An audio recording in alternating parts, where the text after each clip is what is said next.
Cam Ward called his first training camp practice with the Tennessee Titans mid. I'm going to tell you what happened and why he's 100% right on today's edition of Locked On Titans.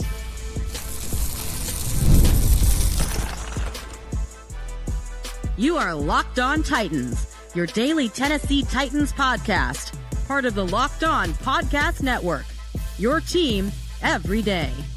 Welcome to the Locked On Titans podcast. I am your host, Tyler Rowland. Titans fans, today's edition of the Locked On Titans podcast is brought to you by Monarch Money. Take control of your finances with Monarch Money. Use the code LOCKEDONNFL at monarchmoney.com for 50% off your first year. We have our first Tennessee Titans training camp practice, and I'm breaking down everything you need to know from some of the key players on the defensive side of the ball. Can't wait to talk about the linebacker battle and James Williams. Also, we're going to talk about Brian Callahan's expectations for Cam Ward and also what he had to say about Will Levis maybe not coming back to the team. But we'll start with Cam Ward's assessment of the day for the offense, and he said it was mid. Before we dive into everything, do want to thank you for making Locked On Titans your first listen each and every day. Remember, Monday through Friday, Tennessee Titans content all year round, always for free. You're not going to beat that anywhere else. Make sure that you get subscribed, stay subscribed. It's your team every day. Speaking of every day, shout out to my everydayers out there tuning in Monday through Friday. If you aren't an everydayer, now is the perfect time to be one. We're into training camp, preseason, the regular season right around the corner. You want to be the most entertained and most informed Tennessee Titans fan that you could possibly be. Make sure that you get subscribed, stay subscribed. It's your team every day here on the Locked On Titans podcast. But with that being said, again, Cam Ward talked after practice and said that the practice and the offensive performance was mid. He said, quote, "Everything is always measured off a win or loss. Practice is 80 plays a day. That's a whole game. We were mid today in practice offensively, but you know, it's the first day. You get better every day. We just have to try and repeat and not stay the same, but get better," end quote. And I love the approach there from Cam Ward. Yes, we're not going to act like it was some wonderful day. It was an up and down day. It was just mid, but it's the very first day of training camp. We're building something here. Perfectly fine mindset to have. But what did Cam Ward mean? It was a midday. Well, quite frankly, you look at all the reports coming out of training camp, and the offense was up and down. There were some miscommunications on certain throws, a couple to Calvin Ridley that they just weren't on the same page. There were a couple batted balls at the line of scrimmage, some untouched pressures come in. Roger McCreary was able to get into the backfield a couple of times on some blitzes where Cam had a pass batted away that he was trying to get rid of quick, or there was an overthrow at one point in time because of the blitz pressure. Things were just a little bit off for the offense. There was a fumble on another reverse attempt that the offense was able to get back on. Even during wide receiver drills, there were reports that there were some drops during individual. Now, there were no big time mistakes though, and that's the big thing that you want to point out here. Cam Ward's assessment is accurate, but I want to remind people, and maybe people who are older than me, I'm just young enough to know mid and how the kids, that is just mid-tier, the middle of the road, a middle performance. Literally, it's used as a negative. Oh, that's mid. In your brain, the connotation thinks, oh, it was bad, it was terrible, it wasn't good. But that's just the internet culture of now everything is either really good or really bad. But at the end of the day, it was a mid performance. It was right in the middle because Cam Ward wasn't all bad. Jim Wyatt from TennesseeTitans.com reported that Cam Ward was 12 for 17 on the day. And Cam started out 4 of 4 in 7-on-7. He hit a pass to Calvin Ridley on a comeback. He hit a pass to Chig Okonkwo on a quick route. He hit an out route to Alec Manor. He hit another pass to Calvin Ridley on a curl route. He had a really good play where he avoided pressure and dumped off a screen to Tajay Spears, and Spears took it down the sideline for a big gain. Like, there's a lot of good stuff in there as well, and that's why Cam is just correct in his assessment. It wasn't a great day. It wasn't a terrible day. It was mid. You know, that's the only way to put it. So I like that Cam Ward has that mentality that he's never satisfied. Like, I am okay with Cam Ward being an obsessive worker, and Cam Ward talked about it. I love what Cam Ward had to say. He was asked after practice about how he deals with the distractions. All these different people saying stuff about him. He talked, I learned a long time ago, they're going to talk bad about you. They're going to talk good about you. All that. Cam Ward said he talks to about 5 people. He wakes up, he eats, he goes to work, he plays football, he watches film, he studies all day, he goes home, he eats, he goes to bed. Like, he just said, I sleep, I eat, and I play football. Like, that's it. He said, I talk to 5 people a day. My family, and he talked about his dog, Uno. He named his dog, a Rottweiler, Uno. And it was so funny. He said, yeah, he listens to me. Okay, we'll see about that. But Cam Ward just seems like a psycho. He's just a competitive psychopath. That's what you learn from all of these different interviews and all of his responses to these things. Like, he really does not care whatsoever about the nonsense. And I always go back to this. And at the time when I said it, there were people who were like, oh, you're making too big of a deal out of it. Oh, it's this and that, blah, blah, blah. No, that's not a bit. But in those videos before the draft with Shedeur Sanders and Cam Ward, when Shedor's like, hey, you want to get on my song? Cam Ward said, I'm a football player. People hear Cam Ward's name, I want them to think about me playing football. Nah, man, I play football. I'm just a football player. I play football. Cam is truly single-minded, obsessively competitive, psychotically driven to be the best football player that he could possibly be. Period. He's shown it too many times. It's clear. And again, his favorite athlete of all time, Kobe Bryant. You got the picture of him with Kobe Bryant. You guys know, you've been listening to my show for any time. I am a Kobe Bryant acolyte. That's my favorite athlete of all time, period. No questions about it. If I could flip the camera around, I have a whole wall in my studio dedicated to Kobe Bryant in front of me to keep me motivated, of course. You know what I mean? But we talked about what the expectations for Cam Ward would be during training camp, especially early on in training camp. We get a little bit further into camp, we need to see some success. But I've talked about it. Be a leader. Earn the respect of your teammates. Show that you're committed. Show that you know the playbook. And all of the off-field things that Cam Ward, all the boxes that he could check, he's checking them. He's checking them resoundingly. Doesn't mean that we can, get his Hall of Fame jacket ready. No, of course not. But as good as a rookie quarterback can start his career to this point, Cam Ward is going there. And for him to even respond to a day where he went 12-17 and they made no big mistakes, no interceptions, no big problems popped up. The Titans worked on a ton of quick game. They got the ball out quick, just trying to get the timing down of everything. On a day like that, for there to be no big mistakes and for Cam to go 12-17, which is solid, and for them to have good moments, and for him to go up to the podium and say, hey, it was mid. It was all right. We need to get better. It was day one.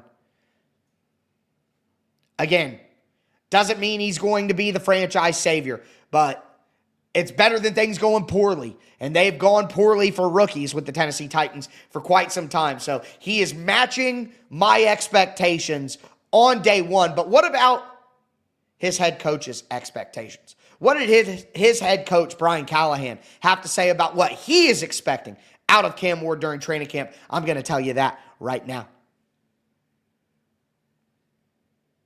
Do want to let you guys know that today's episode is brought to you by Yahoo Fantasy. Fantasy football is back. Fire up the group chat, get your draft board ready, and buckle up for a season filled with breakouts, busts, and all the overreactions that we live for. It's all going down on Yahoo Fantasy. This year, I'm going to be playing on Yahoo Fantasy, and you should too, whether you're a first-timer or a veteran making their millionth league. I've used Yahoo Fantasy for years. I love how smooth the draft day process is. And listen, isn't that what we're all really looking for, is a really nice, smooth draft day? Yahoo has a great mobile app, easy setup. And to celebrate 28 years of fantasy greatness, Yahoo Fantasy is dropping 28 big new features over 28 days, giving you more ways to play, more ways to draft, and more ways to win. And it all begins on August the 4th. Stay tuned and get started by creating or joining a Yahoo Fantasy Football League at yahoofantasy.com/LockedOnNFL. That's yahoofantasy.com/LockedOnNFL. And let's make this fantasy season the best one yet.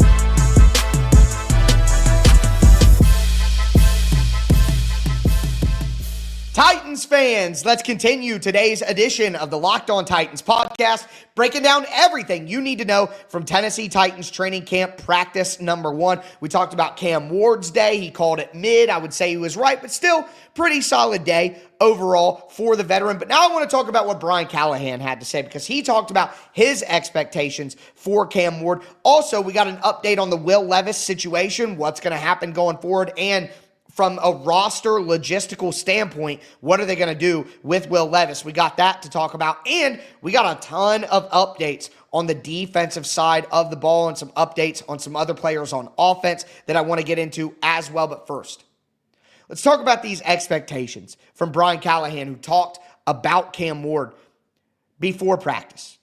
And he said, quote, his expectations for Cam Ward, quote, for the quarterback position in general, it's growth every day, especially for a young player.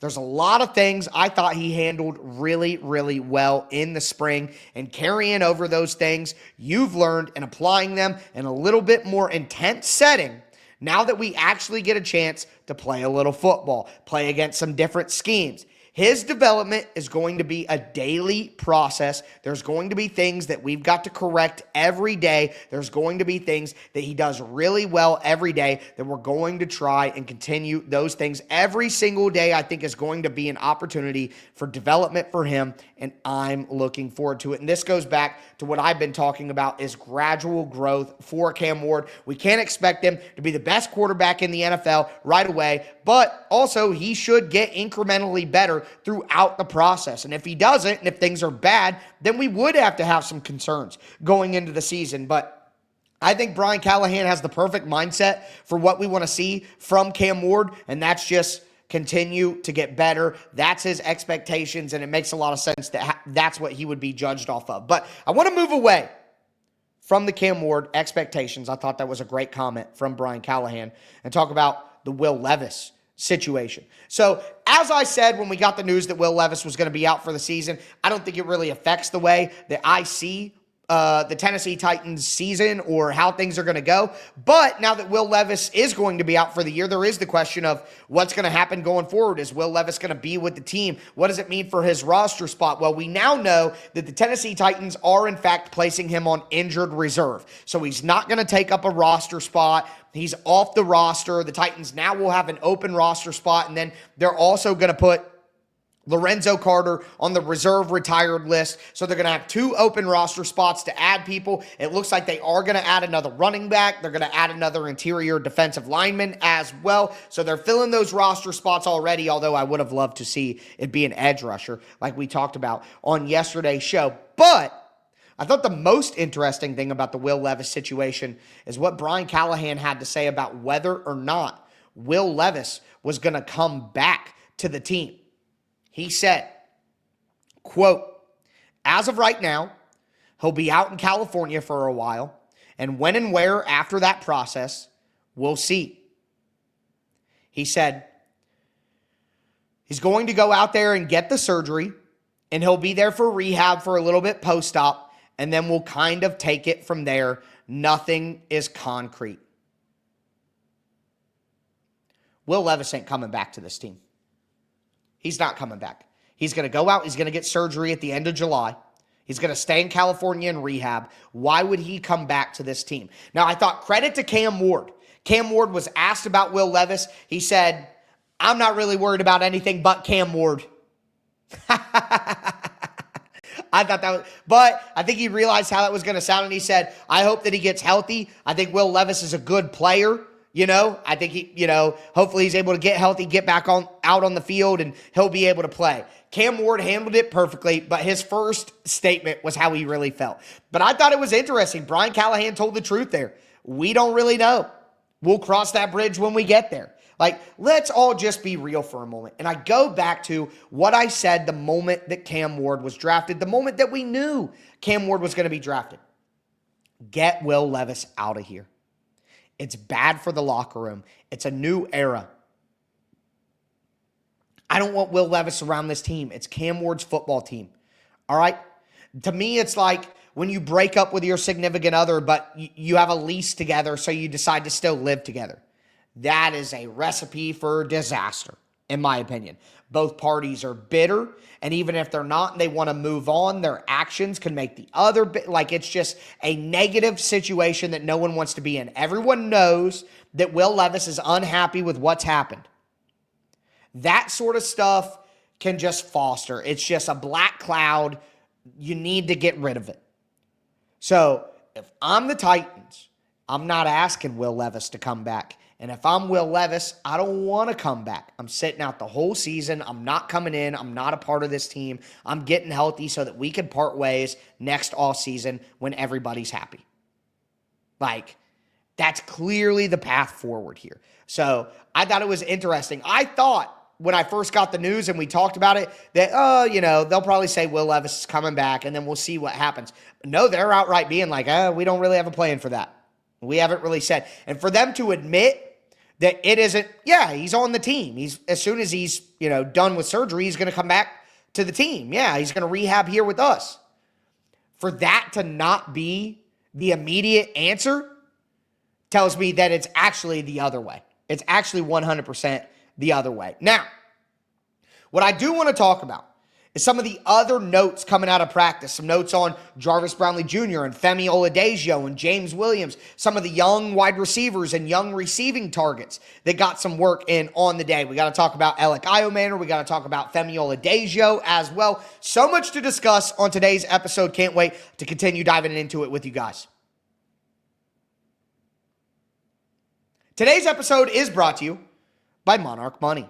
Ever wish managing your money felt easier? With Monarch Money, it can. Whether you're growing your savings or planning a big purchase, Monarch puts you in the driver's seat. It's like having your own personal CFO, giving you full visibility and control over your finances. Monarch Money is more than a budgeting app. It's a complete financial command center. You could track all your accounts, investments, and spending all in one place. So in addition to managing your money, you're also building wealth. It surprised me just how much money I was spending on online shopping once I got the Monarch app, but now that I know, I can move forward with that information. Also, I've recently been getting into investing, so having all my investments, my accounts, my spending, tracking it all in one place, very, very efficient, very, very easy. Take control of your finances with Monarch Money. Use the code LOCKEDONNFL at monarchmoney.com for 50% off your first year. That's monarchmoney.com, code LOCKEDONNFL for half off your first year.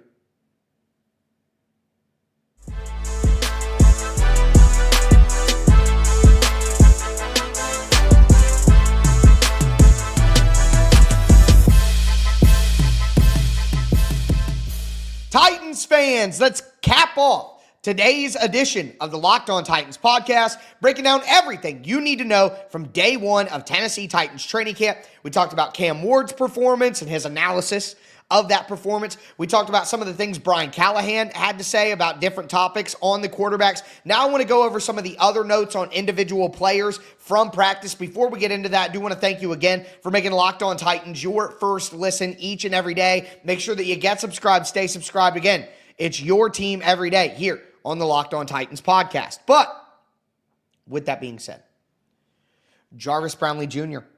had a very good day. Multiple reports of multiple pass breakups from him. And there was a fun play where Cam Ward threw a deep pass up to Treylon Burks. Jarvis Brownlee Jr. was able to knock it away. Both guys got up a little bit slowly, but it was actually because Jarvis Brownlee Jr. was puking.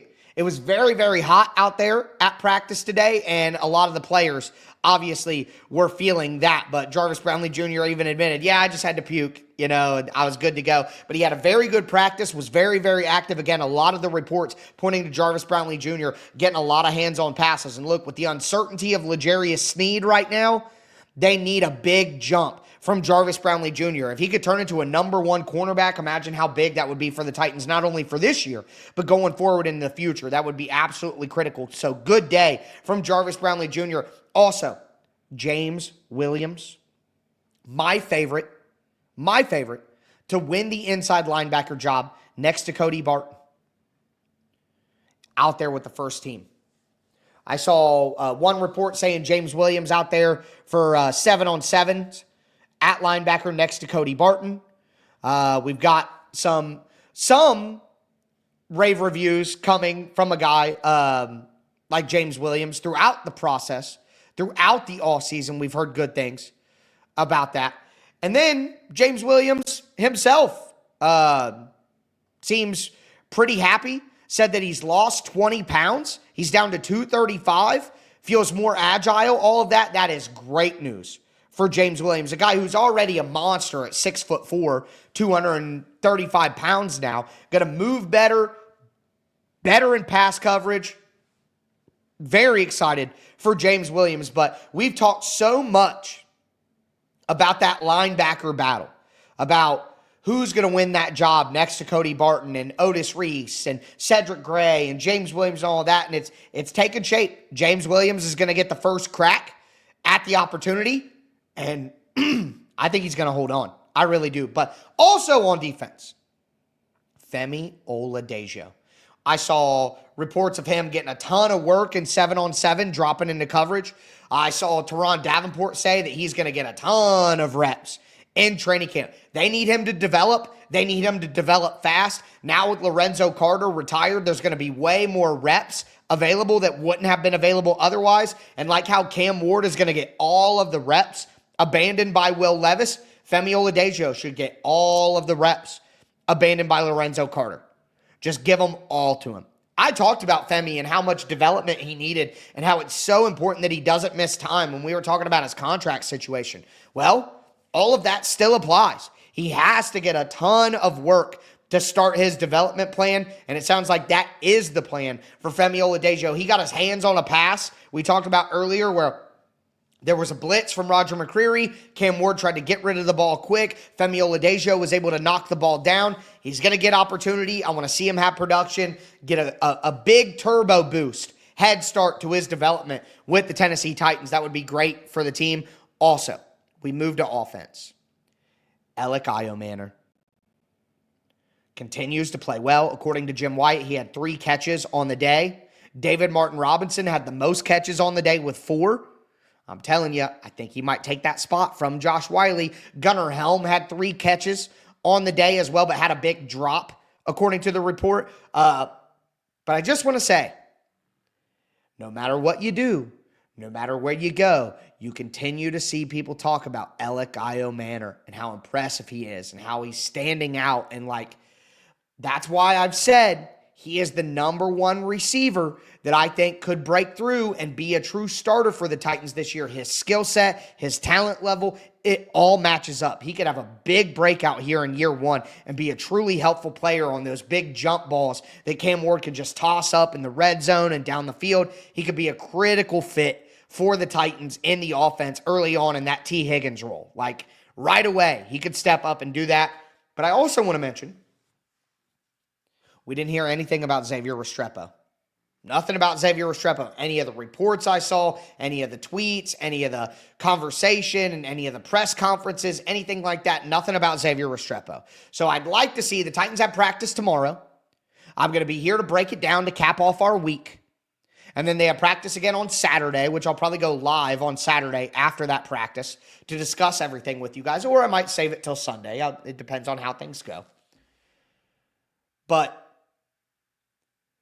want to hear Restrepo. I'm excited. I think he's a lock, but got to make an impact here as we're in training camp and things are ratcheting it up. So first practice, you're not going to take too big of an overreaction from any of it, but do want to hear Restrepo's name tomorrow's practice, or today, depending on when you're listening to this. Thursday's practice. I want to hear more about Xavier Restrepo making an impact. It seemed like the Titans were really easing in. It seemed like a really quick, short practice, in my opinion, based on some of the other practices I've seen in my 6 training camps that I've seen. So we'll see how Thursday's practice is and Saturday in front of the fans open practice at the stadium.